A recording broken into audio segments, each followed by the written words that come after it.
Welcome to Wednesday Night School, Carnivore Night School. I'm John Laspina. We're going to go around and introduce ourselves. And our topic tonight is the ethical concerns on meat consumption as it pertains to carnivore. This is kind of a hot topic, controversial for both sides. So I'll start. I'm John Laspina. I am the carnivore teacher on YouTube. I also post to social media sites. Different people follow me from different sites. And I talk about my carnivore way of eating and all of the wonderful ways it has healed me from the inside out, weight loss. I've shared my story a lot, and I'll probably go into it a little bit more later, but let's just do quick introductions before we get started on our topic. Christy, you want to go next? Everybody else also, let's mute our mics when we're not talking so there isn't any background noise. Hi, everybody. My name is Christy. My channel is Meeting Wellness, and I like to say that I meet wellness one steak or picanha or whatever at a time. That's my thing. And on my channel, I do a lot of the different recipes, the things that I like to eat. I've made Rick's heart attack chicken. It's delicious. So yeah, Rick is like grateful forever to Rick for that recipe. It's amazing. I do lots of interviews, and most recently started talking about my son's mental health journey with ADHD and how carnivore has helped him with all of that. And so I am a little bit excited to get into this topic tonight because I don't think my son would be doing as well if I put him on an all plant diet. How about you, Robin?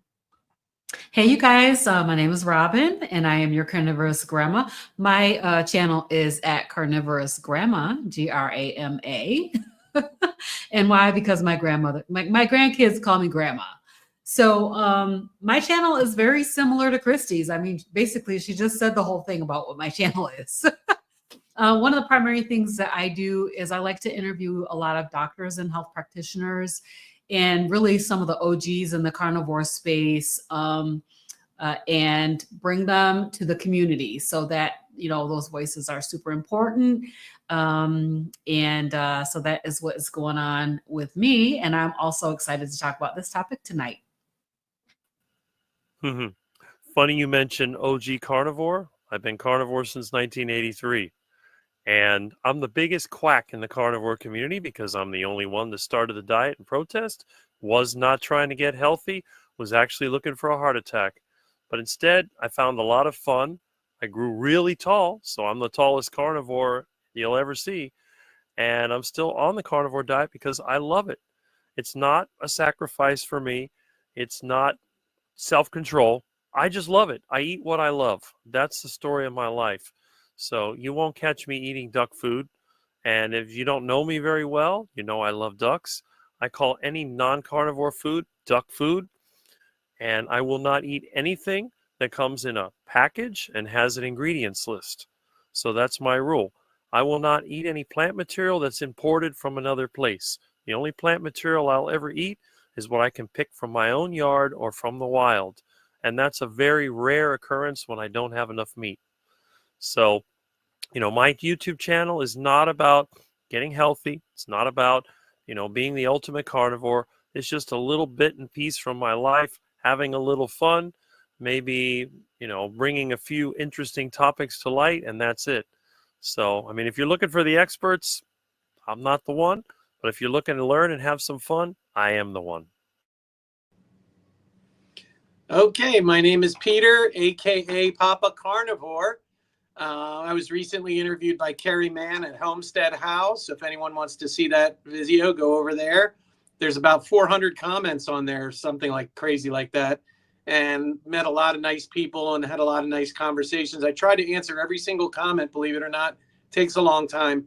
But I've been 19 months carnivore. Been the best thing that ever happened to me. Reverse type 2 diabetes, high blood pressure, extreme, terrible chronic arthritis in my knees so bad I could barely walk across the room. I now walk 5 miles every day. Reversed all kinds of things, depression, anxiety, ADHD. So I had that, and off all medicine. So I used to take a handful of medicine every day. So the other thing is my energy levels are through the roof. I know also do not eat duck food. All right. Thank you, everybody. Okay. So our topic tonight is the ethical concerns for meat consumption on animal-based diet. And I have a few vegan friends. I have one very good friend, and he even bills himself on Facebook as, he's vegan for the animals, and and then he talks about his political stances and talks and posts about all the terrible things that are happening to animals in the slaughterhouses to give us the meat that we eat, and all of the other kinds of products that come from an animal. And we hear this a lot. And sometimes these vegans will jump on to our live shows, whether it's mine or somebody else's, and they'll heckle, or I see them writing comments on my YouTube page. And I can tell that they're vegans because they start this argument that goes in that direction. And it's interesting. So I want to talk about that. My first question to go around in the circle is, how do we as advocates of the carnivore diet reconcile the ethical implications of consuming animal products with concerns about animal welfare? So I'm going to copy that and paste that into the comment because it's kind of a long question. Okay, so there it is in the comment. I copied an extra O there. How do advocates of the carnivore diet reconcile the ethical implications? Now, I have seen some of the videos that they post where they're bashing the cows in the head with this big hammer, things like that. Of course, they're gonna show the videos that they show the little chicks, falling and tumbling to get, I don't know, to get the eggs or whatever. So what are your thoughts on this? I mean, I just had a wonderful bone and ribeye meal tonight, and that came from a beef cattle that was slaughtered for me. And I'm not thinking about if it suffered. Hopefully we can buy meat from sustainably farmed sources where they're not suffering, but I don't know if the meat I ate came from an animal that suffered or not. So what are your thoughts? We'll start clockwise again. Okay, great. Start with me. That's great. Okay, I have so many thoughts, and I don't want to take all the points because I know you guys are going to be great at covering them. John, you started off talking about regeneratively raised meat, and I have started looking into more of that. So I bought a half beef from a regenerative rancher. The price on that beef was actually cheaper. It was under $6 a pound. That includes everything that I got from ground beef all the way up to those ribeyes that you were talking about. So it was a lot cheaper. The only thing that I needed to have was, a freezer big enough to hold all that meat. And so I actually visited the farm where those cows are living. And let me tell you, they are out on beautiful green pasture, just eating grass all day long. So they are not in any kind of situation where they're forced to stay indoors or be really crowded together or anything like that. And so I felt actually pretty good, even though I haven't watched all those videos that you were talking about, John, but I've obviously heard about them. And I think that keeping animals in those conditions isn't ethical, right? And isn't the right way to do it. I recently interviewed some regenerative farmers on my channel. So if you're interested in learning more from their perspective, please go check that out. But I would say that, one of the concerns is also environmental. So not only about the treatment of the animals, which in a regenerative situation, they're treated very well, and they have one bad day. But the fact that the environmental impacts, right, that people say are from, eating meat, and it's the cows and their impact on carbon and things like that. Well, it's actually regenerative agriculture can improve the soil health. It makes the whole environment better. I've watched lots of videos from these regenerative ranchers that I interviewed, and they show how their fields used to look when they bought their farm and how they're gradually improving them by grazing the ruminants on that ground, and how now it's like, it used to just be brambles and nothing could grow there, and now it's like these beautiful grassy fields. Whereas when you look at how many vegetables are grown, it's like a monocropping situation in which they're going to have to use all kinds of pesticides and synthetic fertilizers and things like that that are just going to cause, plant toxins aside, right? All that's glyphosates and things like that that are sprayed on the crops. You can't wash that stuff off, and then you are eating that. I've also heard the argument that, well, you're going to feed the cow all the human food, and you could feed the human all this food, but you're just going to give it to a cow to get one steak. Well, look into an expert named Peter Ballerstedt, and he will tell you, I mean, he has videos all over YouTube. If you look up Peter Ballerstedt, and he talks about how most of the food that we are feeding to the cattle is not actually edible by humans. So it's the parts of the plants that we can't eat at all. And it's the ruminant stomach that's able to process those things and make it available.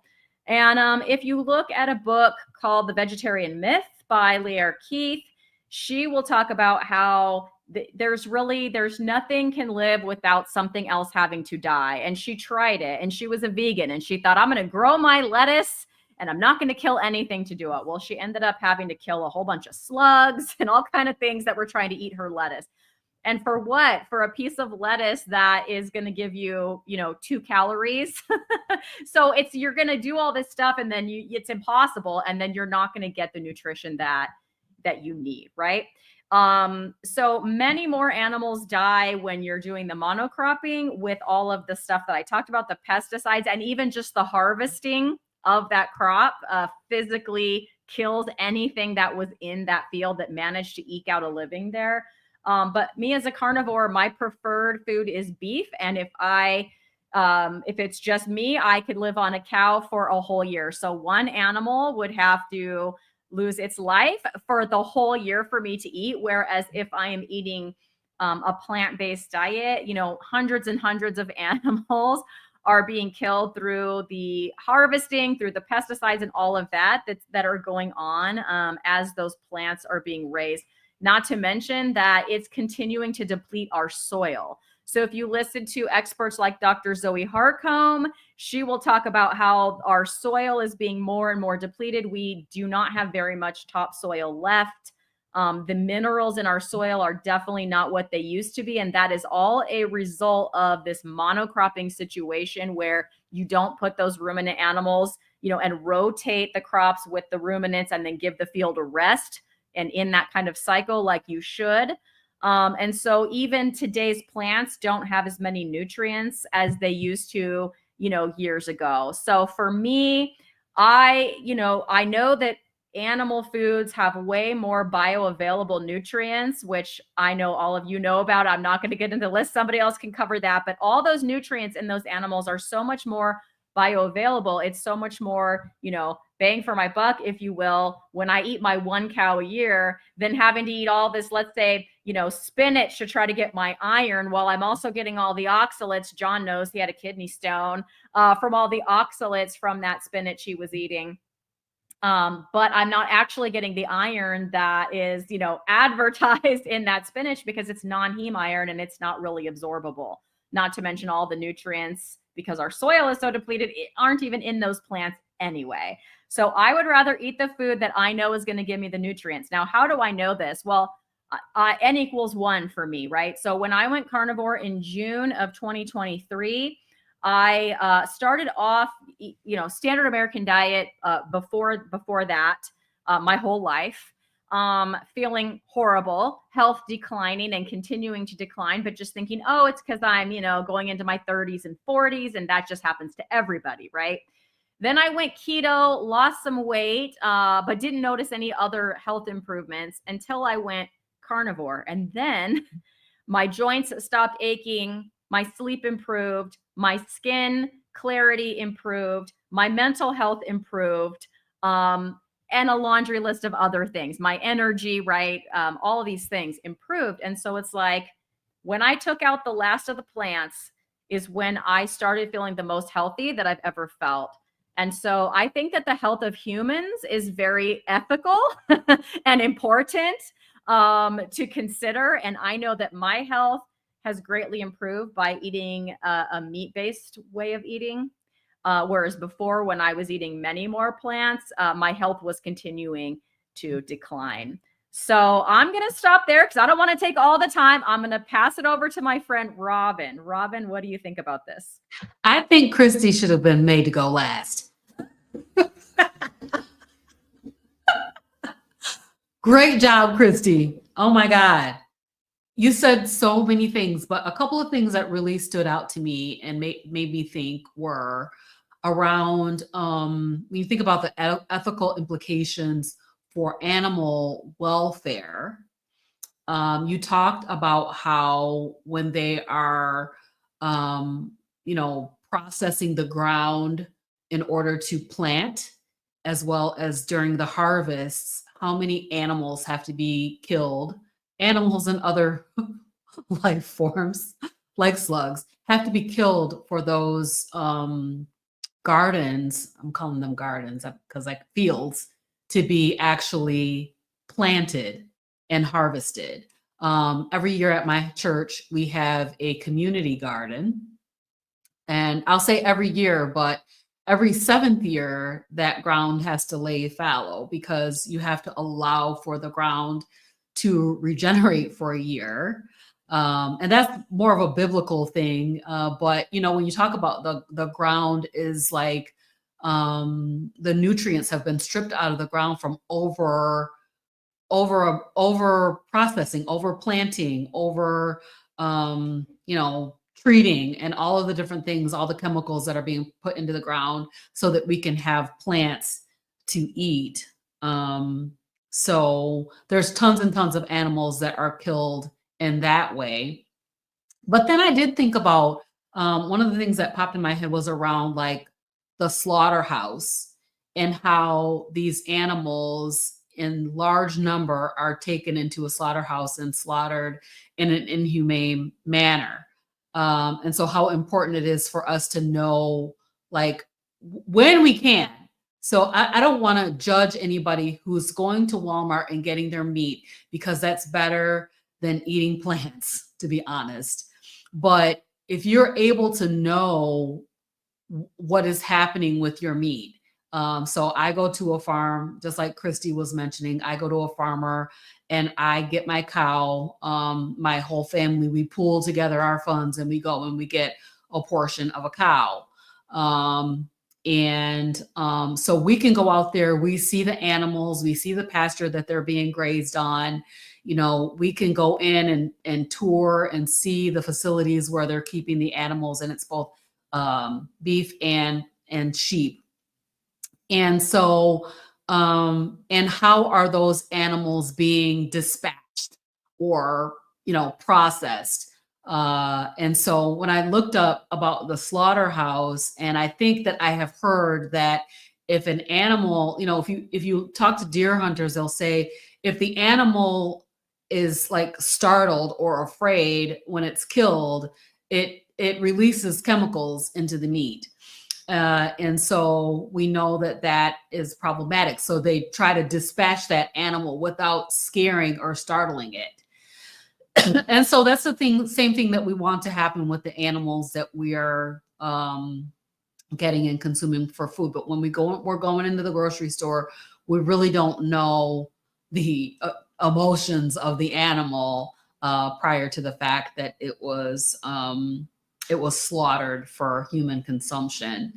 So as Christy said, when you think about the millions and millions of animals that are being killed to plant a field, as opposed to the one animal that it would take to feed one person for a year, that's significant. And so, when I think about the animal welfare, it brings me to things like, halal meat. There's a few stores in my area that sells the meat that's halal, that's been prayed over and been dispatched humanely. So those are probably considerations that we need to think about if we're able to. But what I will say is that, like, if you're trying to get that grass-fed pastured animal, on the whole, it's going to cost more. Like it's going to cost, the last time I bought a cow, it was really cheap per pound. Like it was probably less than $4 a pound in my area. However, you're getting ground beef for $4 a pound. You're getting bones for $4 a pound. You're getting fat for $4 a pound. You know, you're getting all of the animal for that same price per pound. Whereas when you're going into the store, you're getting it, you know, a variety of different prices per pound for the different cuts of meat. So, and when you look at the amount, like let's say that all you eat is ribeye, then you're not getting that much ribeye in a portion of a cow, or even in a full cow. You're not going to get enough to last you a year or something like that. So, you know, it just depends on that. But I'm thinking about, you know, regenerative farming. We want to try to support those farmers that are, support your local farmer. If you're able to, you know, go out there and get your meat from somebody that you know, that you can go out there and you meet the person and you see how they care for their animals. And that, you know, to me addresses that for myself, the idea of the welfare of the animal. I want to say this because I recently did a study on the biblical implications of the carnivore diet. And what did the Bible have to say about food? And in Genesis is when God told us that we could, right after the flood, is when we were allowed to eat meat. And so we've been eating meat. You know, if you're a Christian and you're a Bible believer, we've been eating meat from the very beginning of time. And it is what has allowed us to be what we are today. So I think that for human welfare, for human well-being, it is very important that we eat the food that is meant for our bodies, and that is meat. So I'll leave it there. Thank you. Well, you know, I always say that if Adam and Eve were carnivore, they would have eaten the snake instead of the fruit, and we wouldn't be in the mess that we're in. So that's one thing. But if you're thinking about ethical ideas, you know, I got a couple of vegan friends and I hear this all the time. It's just constantly, oh, the poor animals and this and that. How can you eat those lizards and ducks and chickens from the parking lot and all that other stuff? I said, well, you know what? If I don't eat them, there's always the raccoons, there's the hawks, there's all the other predators out there. And you have to realize that a wild animal isn't going to be able to relax.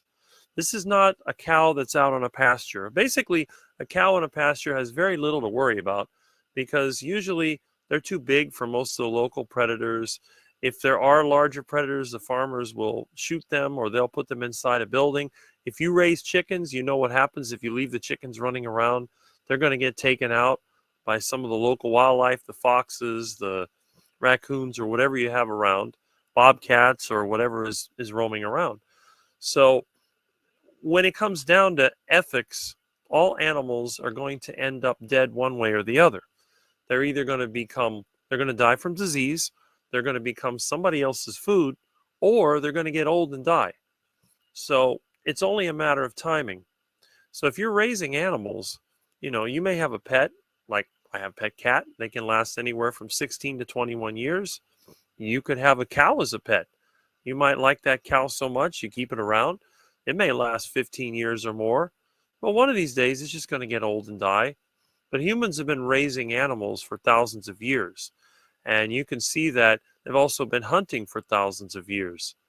It's just something that we do. We have to do it to survive.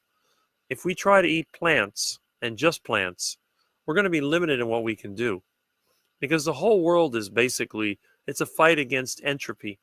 And we need to have good quality sources of reduced entropy, which is energy, food, materials, the things that we need to keep our system going. You know that if you don't put gas in your car, it won't go very far. If you don't change the oil, you don't take care of it, it's going to turn into a giant rust bucket, a piece of scrap metal. Just leave something sitting around for a while and see what happens.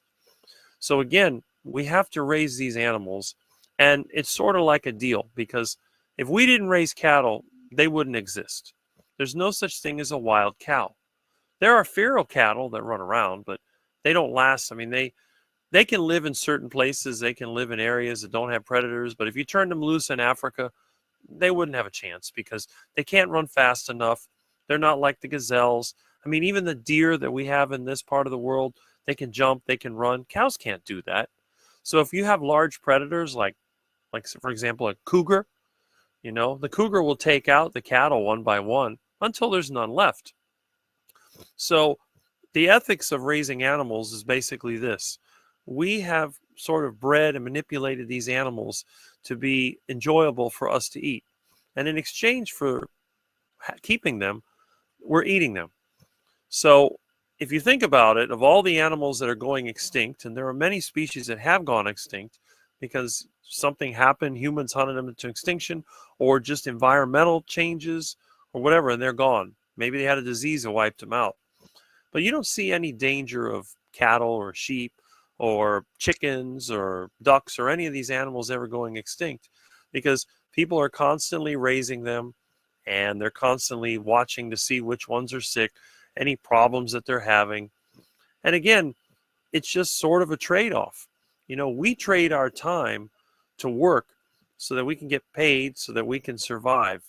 And the animals, well, they're trading their freedom for a certain amount of security, steady amount of food, treatment if they get injured, because animals in the wild get injured. And most of the time, they don't last because they're injured to the point where they can't move around. They become easy prey for the predators. If they get a disease, they don't get any treatment. They don't have any antibiotics. There's no surgery. So basically, that's the end of them. So again, ethics-wise, we're sort of trading. So in other words, you start with a natural environment where you have animals living, kill or be killed, that kind of thing. Then you have the ranch, where you have the farmer and you have the cattle or whatever other animals he's raising. You might have somebody in their home raising a flock of chickens, and they're going to eat the eggs, and eventually they're going to kill the chickens. But in exchange for that, they're getting protected from all the predators that would love to eat them right now. And if you've ever had raccoons take out your flock, it doesn't take long before they're all wiped out.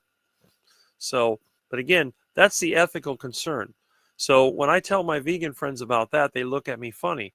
And I said, basically, to be a vegan, you need to destroy all animals. Every animal has to be killed, because otherwise, how are the predators going to survive? The wildcats, the birds of prey. If they have nothing to eat, they'll die. And then if there's no predators, what's going to happen to all the prey animals? They're going to multiply and multiply and multiply and eat everything in sight. Then they're going to starve and die of disease. So either way, you're talking about ethics. What ethics? Are you going to go and try to manage everything so you can have cows dancing around and chickens, doing their thing? Well, what happens when they keep multiplying? Chickens love to multiply. Look at rabbits, how much they multiply. What's going to happen? You're going to take them and get them fixed like we do with the cats? Well, you could do that, but then they're all going to go extinct. So this is a thing that no vegan has ever been able to answer to me when it comes to ethics. What are we going to do if we break the natural system that's out there? The system of prey and predator. It's like insects and natural enemies. If we break that system, we're going to have a total environmental collapse. And this is the thing that no vegan has ever been able to answer to me. Okay, so I'm going to steal from Dr. Berry a couple of things that I've learned. The first thing is, whenever I come into contact with the vegans or people who are trying to, criticize our way of eating or our way of life, is that humans have been eating fatty meat and eggs for exactly the same amount of time as we've been breathing air and drinking water. Humans. So going back, at least a million years, or anywhere from 350,000 to possibly as many as 2 million years ago, the human species has been a super carnivore, eating pretty much only fatty meat, animals, eggs, whatever, fish.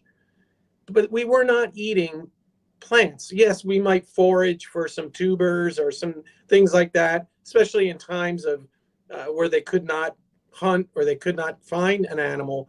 Yes, but that was, as Rick calls it, duck food. Well, back then they called it starvation food. So this is not something that they searched for as a primary food source. So what you ended up with is you had animals out there that were plentiful. The humans, just like Rick was saying, would keep the animals in check by hunting them. And you had a balanced ecosystem, completely balanced. You had beautiful fields. You had beautiful forests. You had tons of birds and squirrels and rabbits and foxes and all the wonderful animals. You had billions of insects out there multiplying, and all the chickens and all the birds eating the insects. You see them poking their beaks into the ground. What do you think they're looking for? Those are grubs and insects, and they're plentiful. And the soil was filled with nutrients. And, the animals, when they would eat that grass or they'd eat that plant matter, they had tons of nutrition. So when the humans would eat those animals, they were getting such incredible nutrition from those wild animals. Well, let's take a look at what happened 12,000 years ago. What happened? It was the agricultural dawn of agriculture. It's somewhere around 10 to 12,000 years ago. And, back then, it maybe wasn't so bad. You had some farms, you had some fields, but it was very small. The ground was still fairly good. You did have them, Robin, leaving the fields fallow, and they were more responsible back then, and they weren't using glyphosate and chemicals. And okay, let's fast forward to today. They're clearing enormous tracts of industrial farmland, killing everything on those millions of acres of ground. Think of the absolute murder, and I do mean murder, of everything, every squirrel, every rabbit, every fox, every deer, every baby deer, everything that existed in that space, all the birds, they're gone. And what do they do? They farm those fields. They are spraying, as Christy was saying, the chemicals. They're using, really, it's petroleum-based fertilizer that they're using. It's absolute. They're absolutely killing the soil. So the amount of animals that are killed is in the hundreds of millions, if not more. For what? For what? So, if you want to talk about death, are tens of millions of squirrels and rabbits and bunnies, do they not count? Does that not count? What about the billions, Rick, of insects that are gone because that ground has been chemically sprayed? Well, then what happens to those birds that rely on those bugs and the grubs? Well, they're gone. And then if the birds go away and the squirrels go away, the larger animals that feast on them. So I just, when I look at my way of eating, I only eat 2 meals a day. And I have maybe 2 pieces of steak, or I'll have a couple of eggs, whatever. How many meals a day are these vegans eating? How much material and poundage of food are they? Think about us. How much did we used to eat? I used to eat tons of vegetables and fruits and all the grains. And if you look at how much food is consumed and how much land and how many animals have to be killed for a plant-based diet, compared to me having 4 eggs, 4 pieces of bacon, and 1 steak in a day. Come on. So that's how I rationalize it. Now, I don't have the grass-fed food. I don't have that. I don't afford that. But the way I rationalize it is I eat so little that, yes, if I do have a steak or ground beef and it's not, grass-fed, okay, I'm still doing much better to the earth than what the plant-based people are doing. Wow. Everybody contributed some really good points. I wrote a few of them down, so I wanted to summarize them, things that just stuck in my head. It's going to take these animals are going to die anyway. And as Rick said, we're giving them a great life. We're giving them a great life. They're trading freedom for security, the animals, and they have, as Christy said, they have one bad day. And every animal, including us, we have one bad day, and that's the day that we die. Another point that I saw, animals are killed in the field, rabbits and bunnies and mice and all the little creatures that get caught in the turbines or killed with the glyphosate and all of the sprays. Millions and millions of insects. These things are part of the circle, the chain. The food chain gets interrupted if these are taken out too much at one point. It disrupts the chain, and there's an imbalance, and then there's a problem. One whole species. I mean, we have animals that have completely gone extinct because the food chain was disrupted in some way, and they're gone for whatever reason. So we are ethically, I'm feeling a lot better because I'm realizing, after hearing some points that I never even thought about, that these animals they're living a pretty good life, most of them, and they have that one bad day. Let's see what else. Biblical. I like what Robin talked about with the biblical reasons. We've been eating meat since the beginning of time. We are supposed to hunt. All animals are getting food somewhere, and many of them are carnivores, and they're hunting and killing their prey. We see it on the Nature Channel on television. We see it happening, and it's not pretty. Some of these, they're running through the fields in Africa on the plains, and they're being slaughtered by an animal, chasing after it. It's the world, it's nature. And we're actually doing it more humanely and more ethically than the wild is doing it to their prey. So if you think about that. So I really appreciate everybody sharing. Dr. Nelson just joined us. Thank you so much for coming. As you can see, our topic is ethical concerns on meat consumption. What are your thoughts? The original question, let me scroll back up. I put it in there. Let's see, where did I put it? How do advocates of the carnivore diet reconcile the ethical implications of consuming animal products with concerns about animal welfare? Do you have anything you'd like to share about that, Dr. Nelson? Yes. Can you hear me okay? Yes. Okay. Sorry I'm late. I got home late from work, and then I thought it was at 8, not at 7. But I mean, I would have been no more than 10 minutes earlier. I That's just okay. got home from work. Well, I have never bought the story of the cows are killing the world. I mean, when you really think about it and you're not fanatical about what you've been taught, and you compare the different stories, it never made sense to me that first of all, we've been eating for thousands of years, whether you believe the biblical story or evolution, and someone mentioned about that. No, I don't know the details, but I do believe in the Bible. So thousands of years or millions of years, we've been eating meat, a lot of red meat, for a long time, and all of a sudden, the past 100 to 150 years, it's causing major diseases. It so happens that the chronic non-communicable diseases started to increase exponentially when we started making food. Humans can never make as good a food as God can. So that's definitely Cain and Abel. Well, first of all, the first sacrifice was God. If you're following the biblical story, and if you don't, just put that on hold for a second. But Cain and Abel, after, when the big event happened, when Cain killed Abel, was after God asked them for sacrifice. And what were the professions of Cain and Abel? One was a shepherd, and one was an agriculture.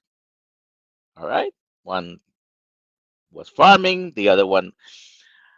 So from the beginning, why would Adam and Eve and Cain and Abel, which by that time had multiple children, and they, you know, Cain and Abel had no choice but marry their sisters because that's the only thing that was available.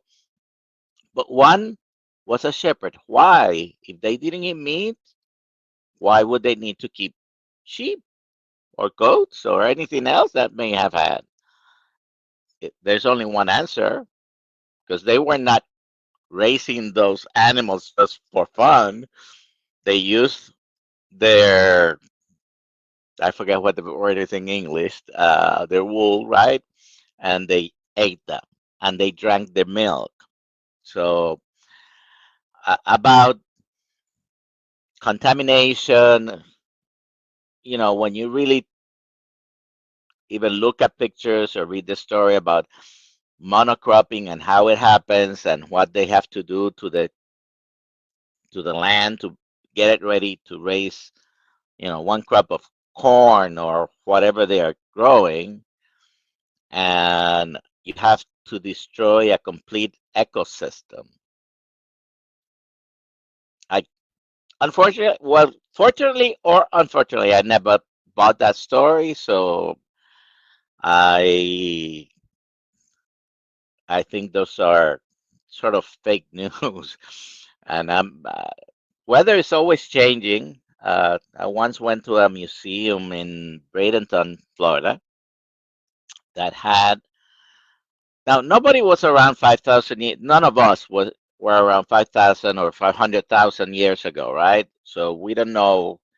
When we do estimates though of temperature, they had an exhibit of the temperature of the Earth over thousands of years, and you always saw this cyclic up and down, and that was the estimate. So we're always changing. We're either on the way down or on the way up, always changing. We can never compare to thousands of years ago because nobody kept temperature, but scientists have come up with estimates, which is the only thing we have to go on. And anyways, uh,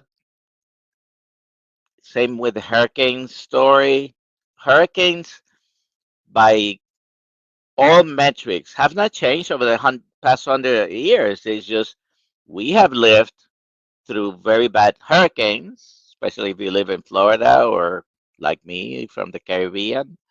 Uh, but the most devastating hurricane in Puerto Rico, for example, was not Maria in 2017. It was uh, what in Florida they call the Okeechobee hurricane. In Puerto Rico they called it San Felipe, and it was in 1928. Why do I know that? Because my grandmother was pregnant with my father, and she delivered just a week or two after the hurricane. So, by the way, it's the only accurate date of birth I know among my aunts and uncle. Everybody else has the wrong date of birth on their certificates, but she remembered that she had him.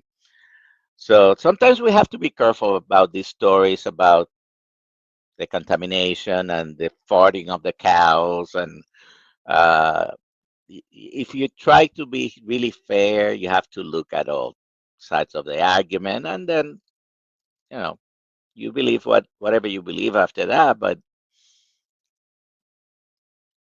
uh, I don't think men can make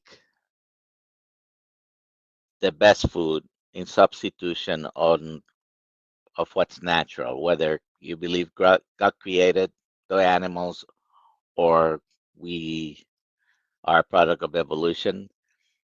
It is probably a better quality food than Impossible Burgers, which I think it's impossible to be as healthy as a piece of steak. So yesterday I had some lamb steaks, chuck steaks.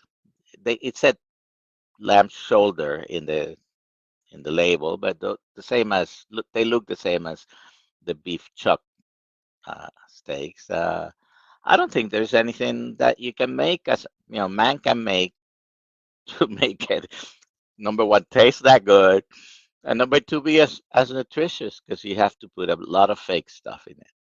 You're absolutely right. I think that God in nature has created perfect food, especially with the ruminant animals. They've got the 4-chamber stomach, and the rumen, it filters out the toxins.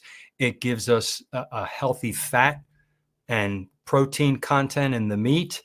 And the bioavailability of protein and fatty acids is close to 100% versus any protein or any vitamins and minerals you're going to get from plants. I've heard is as low as 9 to 15% bioavailability because of all of the fiber and all of the anti-nutrients, which either block absorption or they do harmful things to the body. So vegans, yeah, they have to eat these plants multiple times to get an adequate amount of their vitamins and minerals.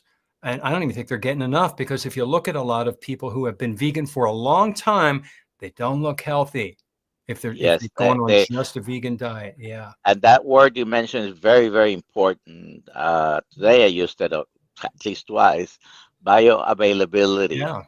because, oh, but I was told that beans have a lot of protein. Well, actually, they do have some protein in bigger amounts than many other vegetables, Mm-hmm. but in proportion to the starches, there's 3 to 4 times starches in beans to the amount of protein. And the lectins. Yeah. And then that protein is not as bioavailable as meat. Correct. And Yeah. I don't have a problem with you trying to be vegan, vegetarian, Mediterranean, whatever you want to eat, as long as you're healthy. If you're not healthy, you need to change whatever you're doing. But I belong to a church, and I never like to mention this because we get beat up. I grew up mostly vegetarian. We did eat some meat, and I ate a lot of the processed veggie meats. I believe processed food, throughout my lifetime is what gave me bladder cancer. Oh, wow. Okay. Number one cause for bladder cancer is smoking. Guess what? I never smoked. Okay. Uh, I've eaten healthy most of my life, whatever that definition was at the time. Uh, so, but you look at any vegetable meat, veggie meat, imitation meat, whatever you want to call it, you look at the list of ingredients, most of them you probably can't pronounce, and everything is fake full of seed oils, because that's the only source of fat that you can put on those. And John knows very well about all the different stories of the seed oils. My favorite is always canola. So I call it mother oil, but uh, there's no way to make.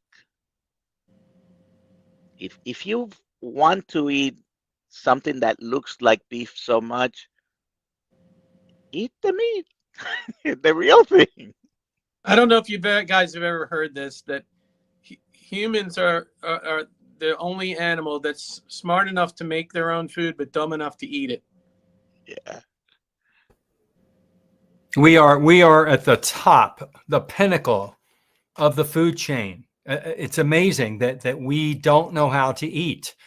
We are counting calories. We are trying to learn and educate, and there's all these diets out there and programs and controversies, and there's my channel and somebody else's channel. What is the correct diet? And sometimes Why do we do this? sometimes we're trying to say that we're supposed to be eating only plants, but when we compare, for example, to the 4-chamber stomachs, the ruminants, Mm-hmm. they have a wonderful processing of food. And by the way, what they absorb themselves is protein and fat from the their gut after it's been processed. Whatever's cellulose and plant fiber, they go through this whole process, and what they absorb is protein and fat. And then we try to say that we should be eating like the gorillas. Well, our intestines are different. Our pH in the stomach is different. We have a pH that is very, very low.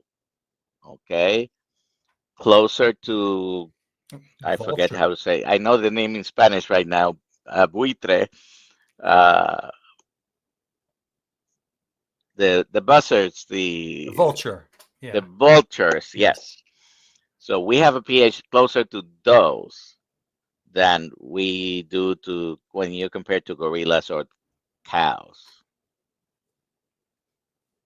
Definitely. I wanted to bring that up, and you just did, about the way our body is made compared to people, animals that are made, they're genetically made to eat plants. We are genetically made to eat meat. The length of our colon, the length of our intestines, our stomach acid, the shape of our teeth, the position of our eyes, all these things, they're arguments for why we are mostly carnivore.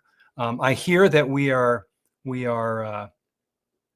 what is the phrase? Not omnivore, but obligate carnivores, where we can have, yes, for survival, if there's nothing else, we can eat from the plant kingdom to survive. And we fatten up when we do. And when we go back to eating meats, we're healthy, because the bioavailability is just amazing. And the lack of anti-nutrients in animal meat is just wonderful. But I just watched this wonderful lady on Dr. Anthony Chaffee, an interview with her. I can't remember her name off the top of my head. She had a million ailments, just so many problems from the time she was a little girl until she finally eliminated all of the plants. And then everything went away. All the mental problems, all of the schizophrenia, all of the physical problems, they all disappeared because her particular body chemistry was extremely susceptible to the lectins and the phytates and the oxalates and all the stuff that's in plants. And when she eliminated all of that, finally, she was hospitalized a bunch of times. Everything started clearing up, and she started putting on weight and getting healthy. She's 50 years old now. It took her, I don't know, I think she started this 8 years ago. It took her that long to finally get healed. If you go to Dr. Anthony Chaffee's channel and look at the most recent interview, you'll see who this lady is. She's amazing. She really John, is. I saw that interview. Yeah. It's really amazing. I actually saw her interviewed before by somebody else. I did too. Yeah. She suffered from like unbelievable mental disorder, like schizophrenia, depression, anxiety, like way worse than I had. Yeah. So, and I was bipolar, depression, and anxiety, ADHD, but she was like hospitalized. Oh, terribly, terribly. Like, horrific. And if you watch her today, you wouldn't know that she wasn't perfectly 1000% normal, no medicine, living wonderfully. And the only change was is now eating meat. She's not eating the plants. Her name is Valerie Ann many Smith. people- I looked her up. Valerie Ann Smith, if you want to Google her. What Yeah. an amazing story. So it just goes to show you that what happened to me, look what happened to her. Yeah. And really all it was changing the diet. Absolutely. All right, we're getting at the top of the hour, and I want to go around and give everybody an opportunity to tell us where we can find you on the internet, on YouTube. Christy, would you please start? Absolutely. So my channel is Meeting Wellness, and that's where you can find me most of the time. I've got a couple cool interviews coming up since I'm a teacher, and we're having Thanksgiving break next week. So stay tuned for those. You can also find me on my second channel, Lioness Lifestyle. I do a show with a couple of other ladies. We go live every Tuesday at 5 p.m. Pacific or 8 p.m. Eastern. Our next guest coming up this Tuesday is the fantastic and fabulous Courtney Luna. So you do not want to miss that. Her carnivore cookbook just recently came out. We thought it would be fun to have her on the Tuesday before Thanksgiving. So those are the two places you can find me online. I would love to see you over there in the comments. All right. I am at Carnivorous Grandma, Grama, on YouTube and TikTok and Instagram. Robin Heron on Facebook. I don't think I changed it to Carnivorous Grandma yet on Facebook. I do most everything on YouTube though. So I do have a new show that is every Monday night at 7:00. It's called Hey Sister Girl. And so that's a show by women for women. So guys, you can come on and join us too, but it's primarily geared at women. So yeah, find me on all those social media platforms. Well, if you haven't seen my channel, it's Charger Mopar. I've been on YouTube since 2007. Not really a carnivore channel, but I do post videos on different things that I'm doing. And again, if you're going to look at my channel, you probably learned something because it's a lot of different things. I even do gardening. I have videos on composting, and I have videos on how to catch and cook iguana. I had a duck video, but they took that off. But yeah, I don't do social media otherwise. So the only place you can find me is on YouTube, and you'll always find me in the best collaborations like you see here. Okay, you can find me at Papa Carnivore 15. I don't have videos there, but you can go there, and from that page you can see a lot of my comments from other people's channels. But I'm out there. I'm commenting, and I'm on live streams, and I'm on shows like this. So you'll find me. I'm pretty much everywhere. Maybe not as much as my boy Rick over there, but getting close.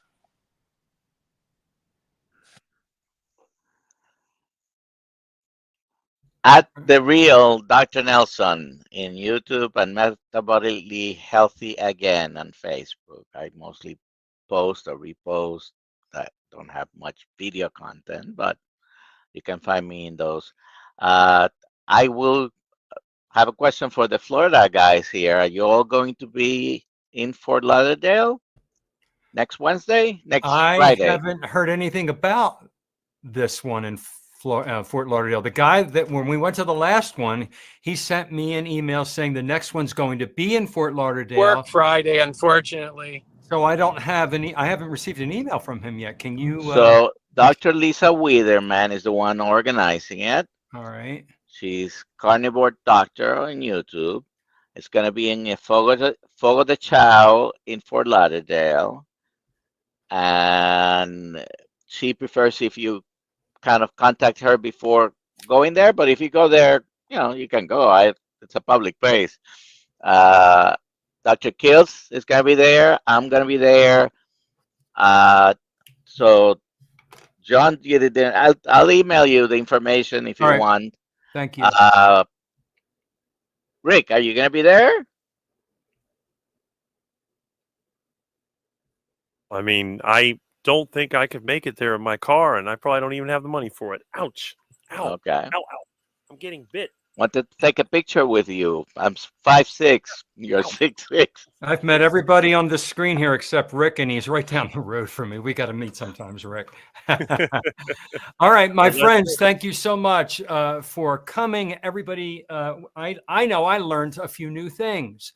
And that's what I love about these wonderful things. Community is so important. If you can't meet people in person, you can, with wonderful technology and even the cheapest computer like Rick, you can get on and meet people and feel supported and validated and learn a lot of new things about your healthy way of eating. So I want to thank everybody again for coming. Have a great day. I'm going to end my show.